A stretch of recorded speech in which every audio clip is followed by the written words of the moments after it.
مولاي صل وسلم دائما أبدا على حبيبك خير الخلق كلهم.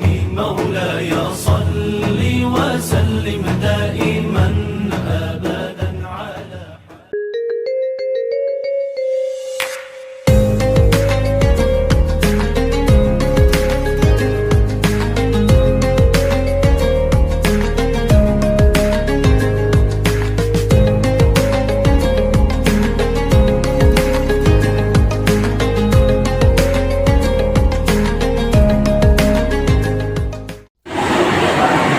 Assalamualaikum warahmatullahi wabarakatuh. Perkenalkan, nama saya Putri Rafaelisa Cinta dari kelas 11 nomor presentasi 24 akan mempresentasikan materi keempat, yaitu dakwah, khutbah, dan taklim. Yang pertama, saya akan menjelaskan materi mengenai dakwah. Dan dakwah itu adalah suatu cara mengajak atau menyuruh seseorang untuk melakukan segala sesuatu yang berkaitan dengan syariat ajaran agama Islam. Dakwah sendiri itu cakupannya sangat luas. Bukan hanya sekadar kita duduk untuk mendengarkan pendakwah yang sedang menjelaskan materi di atas ini saja, namun segala kegiatan, aktivitas, maupun sesuatu yang kita lakukan dan berkontribusi yang dapat memberikan teladan dan contoh yang baik, itu dapat dikatakan sebagai dakwah. Orang yang melakukan dakwah, orang yang melakukan dakwah akan didalam laki disebut sebagai dai, dapat perempuan disebut sebagai dai. Lalu untuk ada berdakwah sendiri itu dibagi menjadi 4. Yang pertama itu dilakukan dengan cara hikmah. Jadi kita dalam menuturkan ketika berdakwah menuturkan itu dengan sopan namun tetap bijaksana. Lalu yang kedua dengan cara mengobservasi kesadaran atau mengedukasi dan memotivasi. Yang artinya ketika kita berdakwah kita harus mampu memberikan motivasi serta mengajak orang lain untuk mau melakukan sesuatu hal yang berkaitan dengan ajaran-ajaran agama Islam yang telah kita terapkan. Lalu yang ketiga dilakukan dengan cara bermujadalah atau bermusyawarah. Jadi ketika berdakwah itu antara pendakwah dan pendengar itu harus ada ibadah. Seperti ketika berdakwah sudah berdakwah harus saling mengajarkan pertanyaan yang wajib dijawab oleh orang yang sedang mendengarkan dakwah tersebut, sehingga suasana dakwah itu menjadi tetap hidup dan tidak membosankan. Lalu yang terakhir dilakukan dengan cara berbicara atau melakukan tindakan yang baik-baik, jadi tidak mengandung unsur rasis dan syarat. Lalu yang selanjutnya pada sasaran dan tujuan dakwah. Untuk sasaran yang sendiri itu dakwah dapat dilakukan dengan cara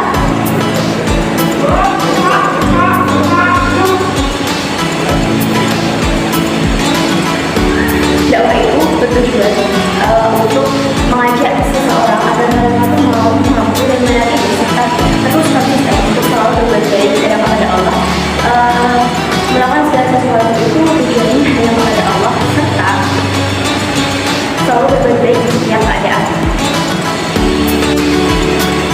Kemudian ada syarat dan metode dakwah. Syarat dakwah sendiri yang pertama itu seluruh sikap perilaku dan tindakan kita harus mencerminkan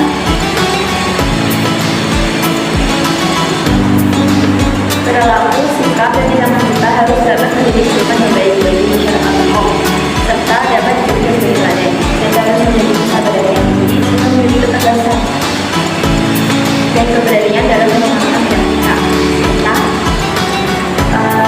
selalu berdoa dan meyakini tugas kita itu hanyalah menyampaikan, bukan bermaksud untuk memaksa orang lain. Mengenai hasilnya diserahkan kepada Allah Subhanahu wa Ta'ala, terkait mereka akan mengikuti apa yang kita ajarkan atau tidak.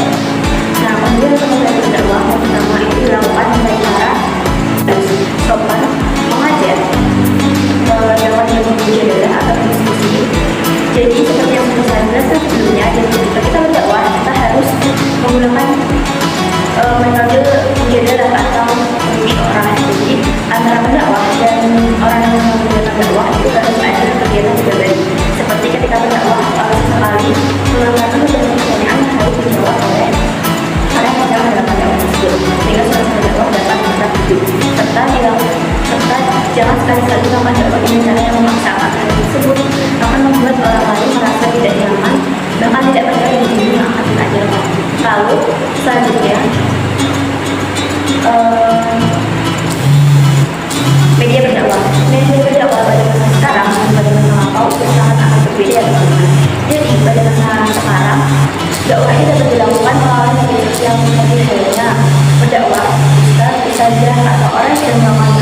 menerapkan diri sendiri ketika sedang menerangkan beberapa materi yang berkaitan dengan ajaran syariat agama Islam.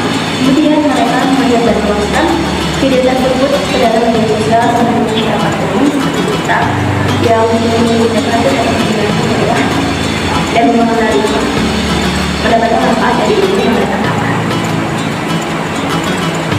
Selanjutnya kita masuk ke bab yang kedua, yaitu khutbah.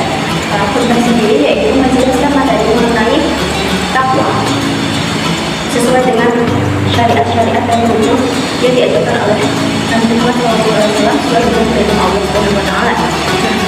Orang yang melakukan khutbah disebut sebagai khatib. Khutbah sendiri itu dibagi menjadi tiga. Yang pertama, khutbah yang dilakukan sebelum sholat, sesudah sholat dan tidak berkaitan dengan sholat. Khutbah yang dilakukan sebelum sholat contohnya itu adalah khutbah Jumat. Khutbah yang dilakukan setelah sholat contohnya itu adalah khutbah sholat gerhana, sholat istiqo, dan khutbah ketika wudhu yang tepat. Lalu khutbah yang tidak berkaitan dengan sholat contohnya adalah khutbah nikah. Dan di sini saya akan membahas mengenai khutbah Jumat. Khutbah Jumat itu dibagi menjadi tiga. Dibagi menjadi dua, yaitu khutbah Jumat pertama dan khutbah Jumat yang kedua. Nah, untuk melaksanakan khutbah, seorang khatib yaitu orang yang sedang melakukan khutbah itu harus memiliki beberapa syarat dan ketentuan tertentu. Yang pertama itu dalam Islam, suci dari hadas, memahami rukun syarat dan rukun khutbah, berpakaian yang sopan dan rapi saat khutbah, tidak memiliki image yang buruk dalam masyarakat, suaranya fasih dan dapat fasih ketika membaca Al-Quran, suaranya lantang dan keras ketika berkhutbah agar orang yang bagi bilangan itu dapat mendengar hukum kita. Kemudian ada syarat khutbah. Yang pertama itu dilakukan ketika masuk waktu zuhur. Setelah khutbah itu dianjurkan untuk melakukan sholat. Yang kedua dilakukan berdiri, namun apabila tidak mungkin dapat dilakukan dengan duduk. Yang ketiga dianjurkan untuk duduk di antara dua sujud serta tertib. Kemudian ada rukun khutbah. Khutbah yang pertama itu membaca basmalah. Yang kedua membaca sholawat. Yang ketiga berwasiat yang takwa. Yang keempat membaca ayat Al-Quran atau hadis disesuaikan dengan materi yang akan khatib bacakan. Kemudian yang terakhir berdoa saat khutbah yang kedua, meminta pertolongan, ampunan, serta keselamatan kepada Allah Subhanahu wa Ta'ala. Lalu sunnah khutbah yang pertama menghadap kanan, mengucapkan salam dan menghadap kanan. Yang pertama itu mengucapkan salam dan mengucapkan salam dan menghadap kanan. Dilakukan di tempat yang lebih tinggi atau di atas mimbar. Membaca surat Al-Ikhlas dapat nomor 2, memperpendek khutbahnya, serta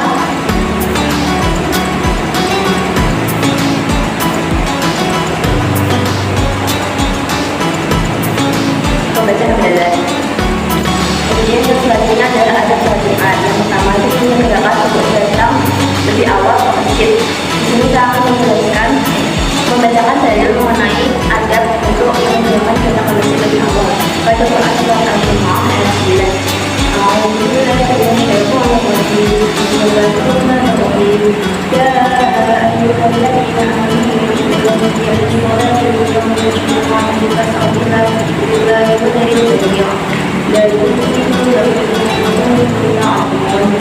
Yang artinya, wahai orang-orang yang beriman, apabila kalian tidak disuruh untuk melaksanakan sholat, maka segeralah untuk sholat dan tinggalkan lagi dahulu. Yang demikian itu lebih baik bagi jika kamu mengakhirinya. Yang kedua, yaitu membiasakan diri untuk menyesuaikan pada depan dan melaksanakan sholat tahiyat masjid. Kemudian yang ketiga, memperbanyak zikir, membaca Al-Quran, serta berselawat kepada Nabi Muhammad SAW. Kemudian yang terakhir, mendengarkan khutbah. Jangan berbicara sendiri ketika khatib sedang berkhutbah, termasuk ketika kita mengingatkan orang lain atau jemaah lain yang sedang berbicara ketika khatib membacakan khutbahnya.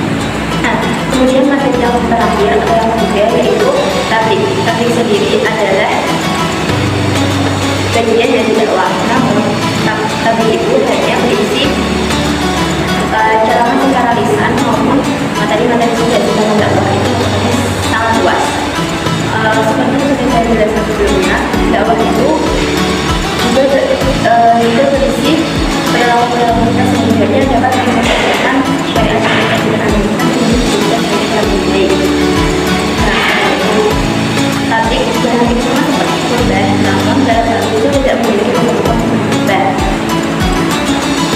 Mungkin ketemuan-ketemuan dalam hati yang pertama itu kita lawan dalam zaman bahasa korban dan dengan lawan dengan berusaha atau berjalan yang tidak perlu menggunakan kata-kata yang menyinggung dan mengatakan secara maupun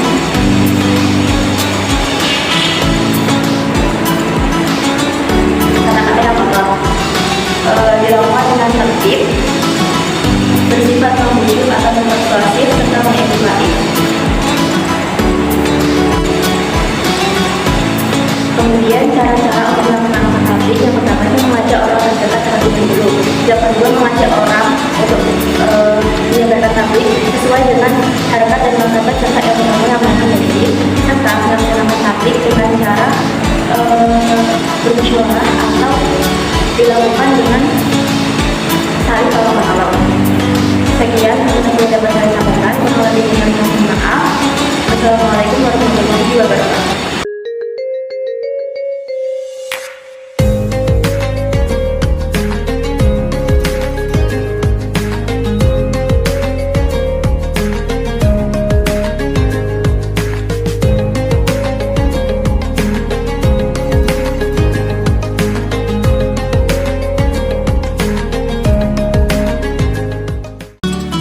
Assalamualaikum warahmatullahi wabarakatuh.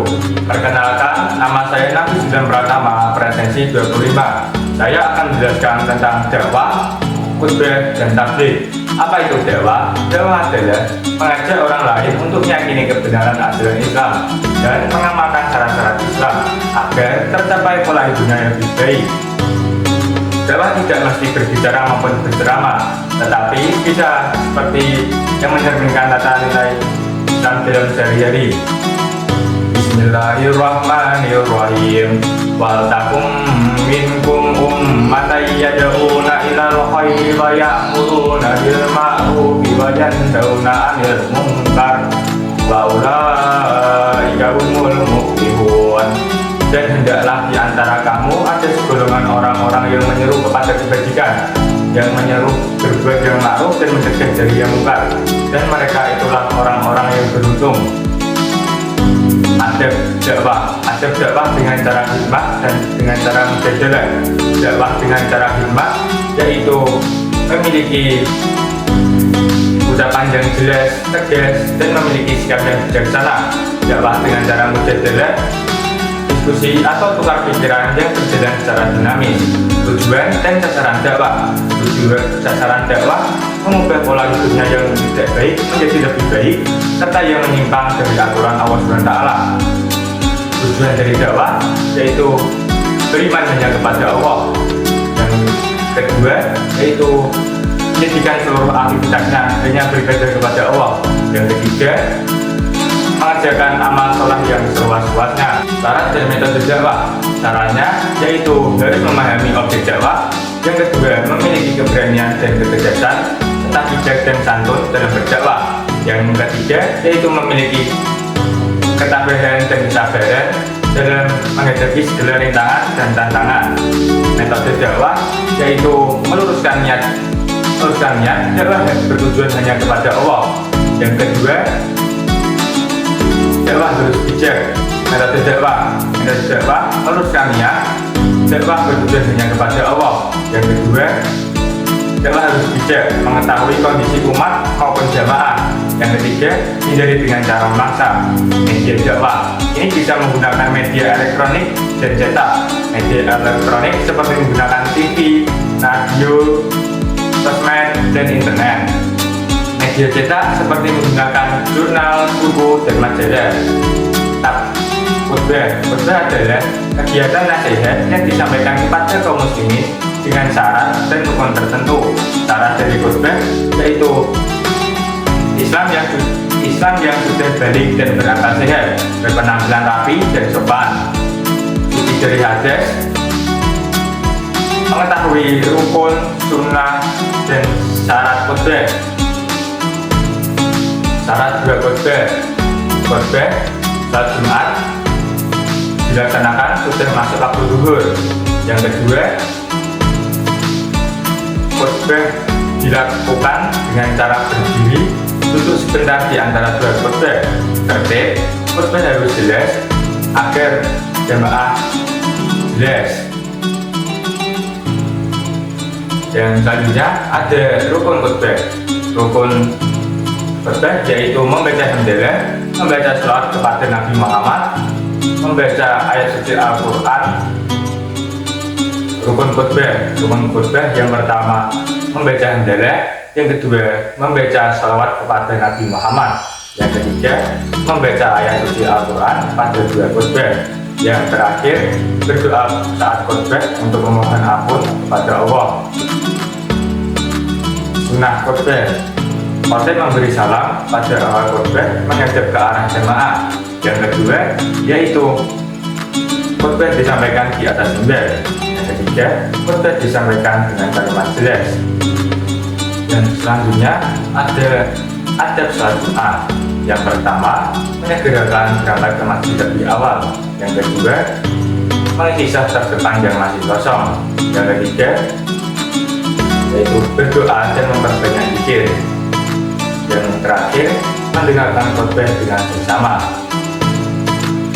Tapi adalah menyampaikan atau memberitahukan pesan atau ceramah secara lisan atau perkataan.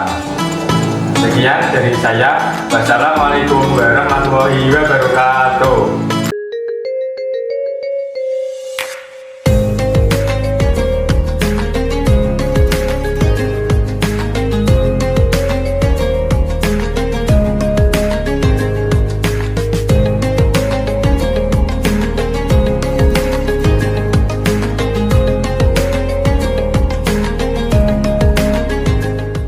Assalamualaikum warahmatullahi wabarakatuh. Perkenalkan, nama saya Nisa Felisa Hiladi dari absen 20 dari kelompok 8. Di sini menjelaskan mengenai dakwah, tauhid, dan khutbah. Yang pertama itu dakwah. Dakwah adalah kegiatan untuk mengamalkan ajaran-ajaran Islam di dalam kehidupan sehari-hari. Ada berdakwah yang keempat. Yang pertama, dakwah dengan cara hikmah, artinya ucapan yang jelas, tegas, dan sikap yang bijaksana. Yang kedua, dakwah dengan cara mau'izah hasanah atau nasihat yang baik. Yang ketiga, dakwah dengan cara mujadalah, yaitu diskusi atau tukar pikiran yang dinamis. Yang keempat itu ada dakwah dengan teladan yang baik atau uswah hasanah. Sasaran dakwah yaitu memberi semangat kepada manusia agar selalu mengerjakan kuantitas dan kualitas amal ibadahnya. Yang kedua itu mengubah jalan hidup yang tidak baik menjadi baik, yang menyimpang dari ajaran Allah SWT. Tujuan dakwah itu yang pertama ada beriman hanya kepada Allah SWT. Yang kedua itu selalu menjadikan aktivitasnya yang berdaya kepada Allah SWT, mengerjakan amal soleh yang seluas-luasnya, yang kedua itu yang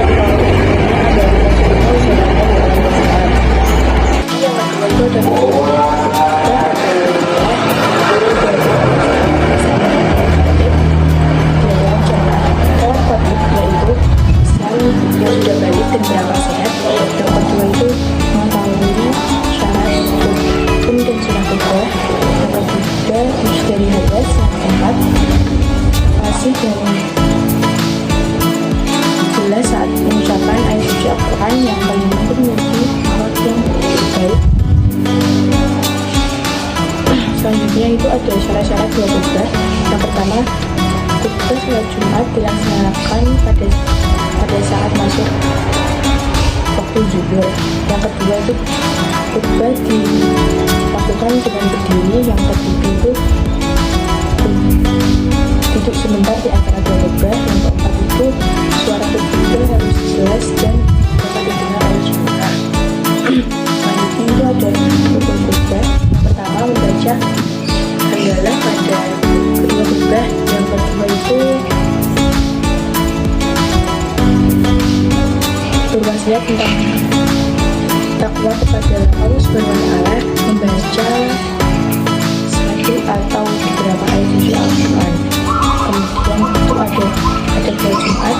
Yang pertama itu mengerjakan menyegerakan berangkat lebih awal pada saat ini sholat Jumat.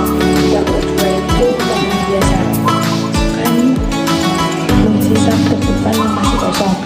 Yang ketiga itu memperbanyak zikir dan doa dan bersolawat. Yang terakhir itu mengerjakan khutbah dengan bersama. Yang ketiga itu ya takbir artinya menyampaikan atau memberitahukan pesan atau ceramah secara lisan dan perkataan. Tapi menurut hadis yaitu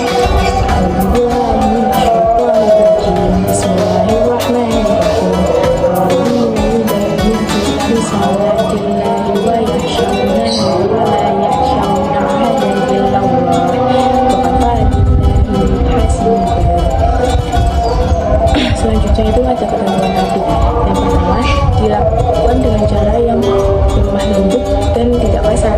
Yang kedua itu menggunakan bahasa yang mudah dipahami oleh jemaah.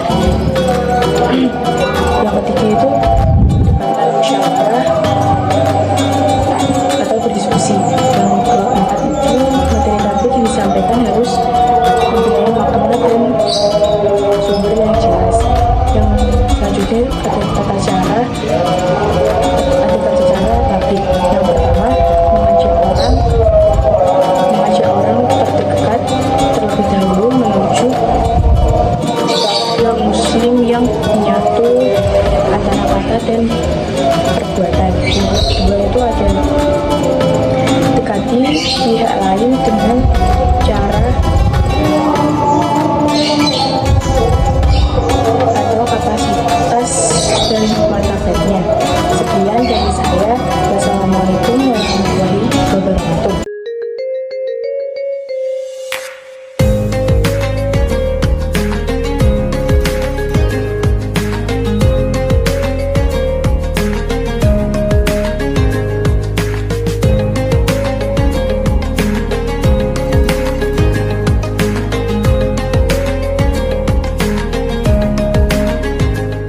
Assalamualaikum warahmatullahi wabarakatuh.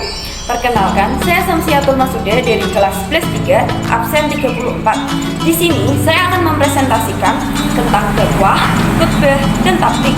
Yang pertama, saya akan menyampaikan dakwah. Pengertian dakwah. Dakwah adalah mengajak orang lain untuk meyakinkan kebenaran agama Islam dan mengamalkan syariat-syariat Islam. Lalu ada arti dakwah. Dakwah dengan cara hikmahnya, dakwah dengan cara nasihat, dakwah dengan cara mujadalah, dan dakwah melalui jalan yang baik. Lalu ada tujuan dan sasaran dakwah. Tujuan dakwah yang pertama ada beriman kepada Allah, menjadikan seluruh aktivitasnya hanya beriman kepada Allah, mengerjakan amal soleh, dan berakhlak. Lalu ada sasaran dakwah. Yang pertama adalah memberikan semangat kepada umat manusia untuk meningkatkan suatu amal. Lalu mengubah jalan hidup yang tidak baik menjadi baik. Lalu ada syarat dan metode dakwah.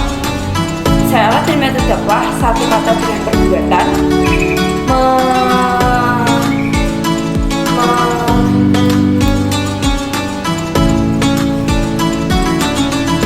menguasai metode dakwah, terus memiliki keberanian dan ketegasan.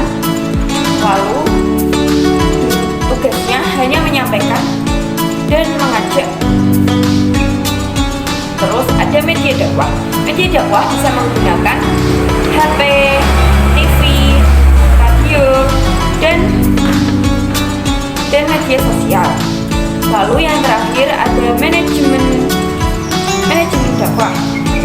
dakwah bisa digunakan dengan cara lemah lembut, bermusyawarah, terus menyampaikan dakwah, lapang dada dan sabar, dan ketabahan.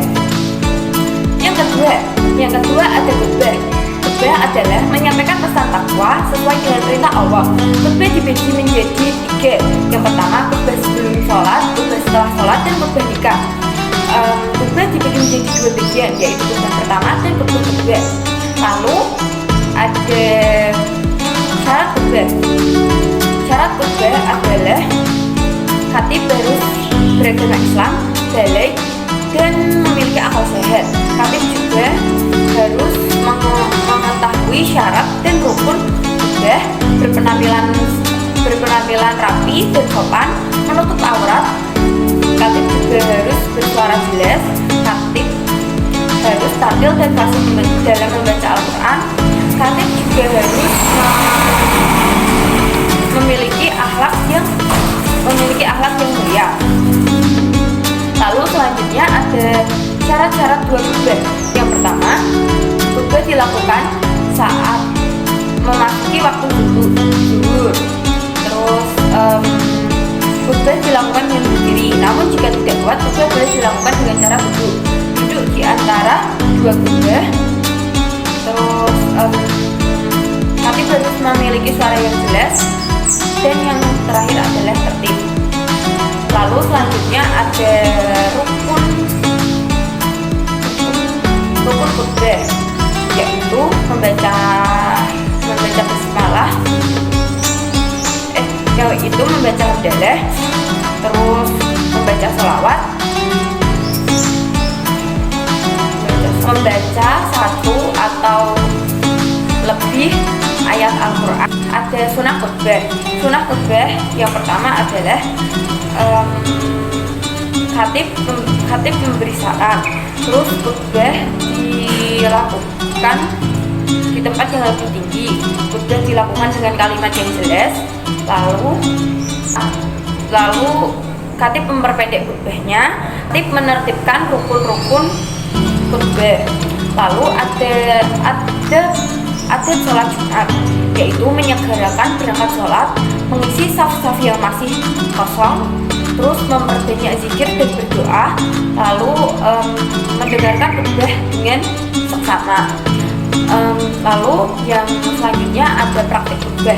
Praktik khutbah dilakukan dengan berdiri di atas mimbar dan dimulai dengan mengucap salam. Khatib duduk saat azan dikumandangkan. Lalu khatib berdiri lagi dan menyampaikan atau membaca atau menertibkan rukun-rukun, baca dan berdoa meminta ampunan kepada Allah. Dan yang selanjutnya yang ketiga ada tablik. Tablik berasal dari kata balagha yang artinya menyampaikan pesan, ceramah secara lisan. Tablik secara istilah adalah menyampaikan ajaran Islam yang baik yang tercantum dalam Al-Quran. Terus dakwah Islamnya dalam bentuk khusus, dan yang terakhir ada menyampaikan pesan Allah. Lalu di sini saya akan menyampaikan dalil tentang tablik, yaitu a'udzubillahi minasyaitonirrajim. Bismillahirrahmanirrahim. Alladzina yuballighuna risalatillahi wa yakhshawnahu wa la yakhshawna ahadan illallah wa kafaa billahi hasib.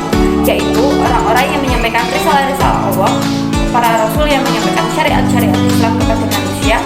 Mereka tidak takut